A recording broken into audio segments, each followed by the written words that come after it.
आज हमारे मुसलमान भाइयों देखे तो बजट में 3,000 करोड़ रुपया रखे, लेकिन आज तक 1,000 करोड़ रुपया भी खर्च नहीं करे। 10 दिन में खत्म हो रहा फाइनेंशियल ईयर, बाकी है 10 दिन। अप्रैल 1 से 31 मार्च तक फाइनेंशियल ईयर होता है। बोला है कि बड़े बड़े बात 3,000, बोले कि 4,000 देंगे, रखे 3,000, लेकिन रकम खर्च करे सिर्फ 1,000 के अंदर की बात है। वो 1,000 में भी देखे तो 700-800 करोड़ जो टिमरी स्कूल केसीआर साहब ने लगाए उसके ऊपर ही खर्च हुआ। बाकी कोई भी प्रोग्राम नहीं करे मुसलमानों के लिए। कोई भी एक साल के अंदर एक कहीं पर भी बेरोजगार नवयुवा के लिए, महिलाओं के लिए कुछ भी नहीं कर रहे। बोले कि जो शादी मुबारक ने केसीआर साहब लगाए साथ में 1 तोला सोना भी देते, बोले सोना तो नहीं दिए। वो शादी मुबारक का चेक भी एक साल तक नहीं मिल रहा। शादी हो के बच्चे पैदा होने के बाद चेक आ रहा। ये कांग्रेस सरकार की हुकूमत है। आज हमारे इमाम मौजम साहब लोगों को तनख्वाह बढ़ाते बोल के बड़ी बड़ी बात बोले। बढ़ाने की बात तो छोड़ो, जो केसीआर साहब दे रहे थे वो भी पिछले 4-5 महीने से नहीं मिल रहा। बोले तो ये कांग्रेस का हुकूमत का काम ऐसा है, बातों तो करोड़ों में है, काम तो पकोड़े में है। कुछ काम नहीं हो रहा। आज बहुत सारे परेशानी है मुसलमानों में। आज कम्युनल राइट्स हो रहा तेलंगाना में। जब तक केसीआर साहब थे कोई कम्युनल राइट नहीं है, कोई तकलीफ नहीं, हिंदू मुसलमान अच्छे भाई भाई मिलके रहते थे। लेकिन ये सरकार आने के बाद रमजान का तोहफा भी बंद कर दिए। जब तक केसीआर साहब थे गरीब लोगों के लिए तोहफा मिलता था। जैसा ये सरकार आया तोहफा भी बंद हो गए। आज लोग केसीआर साहब को याद कर रहे। इस सरकार में कम से कम मुसलमानों को एक कैबिनेट मिनिस्टर भी नहीं मिला, परसों एमएलसी भी नहीं दिए। क्या इज्जत मिल रहा? आप बजट भी नहीं देते, मुसलमानों को मिनिस्टर भी नहीं रहता, कम से कम काउंसिल में एमएलसी भी नहीं दिए। ये आज कांग्रेस का काम। बोलते हैं सेक्युलर। आज असेंबली में रेवंत रेड्डी का असली स्वरूप बाहर आ गए। बोल रहे कि मोदी मेरा बड़े भाई है, मोदी से मैं मिलते रहता हूँ, मोदी से मैं रिश्ते करता हूँ। अब बीजेपी वाले बोल रहे असेंबली में, बहुत अच्छा बोले रेवंत रेड्डी, बोल के बीजेपी वाले रेवंत रेड्डी का तारीफ कर रहे, रेवंत रेड्डी मोदी साहब का तारीफ कर रहे। ये आज की निशान है असेंबली में। दोनों आपस में एक दूसरे को बोल ले। बंद करना।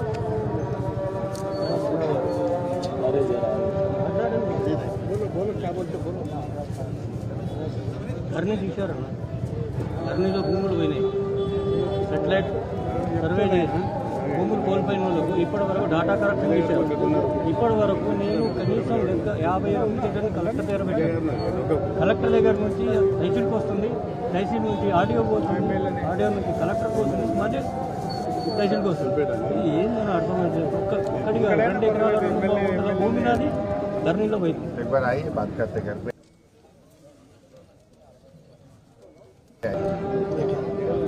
थैंक यू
ఈరోజు తెల్లాపూర్ మున్సిపాలిటీ బీఆర్ఎస్ హయాంలో చాలా అద్భుతంగా అభివృద్ధి జరిగింది.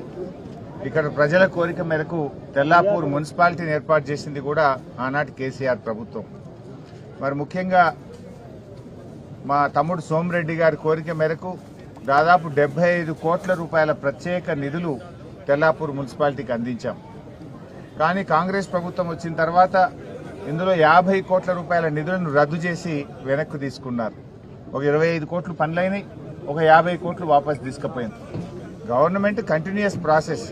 ప్రభుత్వం మారినంత మాత్రాన కేసీఆర్ గారు ఇచ్చిన నిధుల్ని ఎందుకు వెనక్కి తీసుకుపోయారు అంటే తెల్లాపూర్ మున్సిపాలిటీ మీద మీకు ఎందుకు అంత అక్కసు అని నేను అడుగుతా ఉన్నా. ఇలా అంత మంచి ఫంక్షన్ హాల్ కట్టించాం.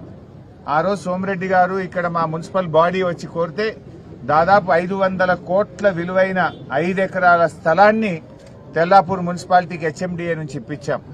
దాదాపు 10 కోట్ల రూపాయలతో అద్భుతమైన ఫంక్షన్ హాల్ కట్టాం.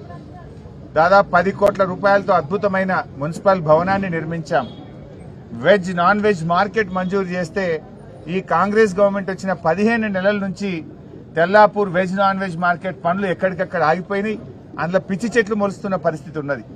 అంటే ఇలా ఈ ప్రభుత్వం అభివృద్ధిని ముందుకు తీసుకుపోతలేదు, అభివృద్ధి కుంటుపడ్డది. ఇంత పెద్ద జనాభా ఉండే తెల్లాపూర్లో ఒక మంచి సకల సౌకర్యాలతో ఉన్న వెజ్ నాన్ వెజ్ మార్కెట్ కట్టాలని గత ప్రభుత్వం మంజూరు చేసింది. దాదాపు సగం పనులు పూర్తయినాయి. కానీ కాంగ్రెస్ ప్రభుత్వం వచ్చి 15 నెలలైనా ఆ వెజ్ నాన్ వెజ్ మార్కెట్ ముందుకు పోతలేదు. గతంలో మా తమ్ముడు సోమిరెడ్డి గారు ఇక్కడ లో వోల్టేజ్ ఉందన్నా ఒక సబ్ స్టేషన్ కట్టాలి అంటే 1 ఎకరం స్థలము హెచ్ఎండిఏ నుంచి ఉచితంగా ఇప్పించాం. సబ్ స్టేషన్ కూడా మంజూరు చేశాం. సగం పనులు పూర్తయినాయి. కానీ కాంగ్రెస్ వచ్చిన 15 నెలల నుంచి తెల్లాపూర్ సబ్ స్టేషన్ పనులు ఎక్కడికక్కడ నిలిచిపోయిన పరిస్థితి ఉంది. డ్రైనేజ్ పనులు బిహెచ్ఎల్ వాళ్ళు ఆపేస్తే పట్టించుకున్న దిక్కులేని పరిస్థితి ఏర్పడ్డది.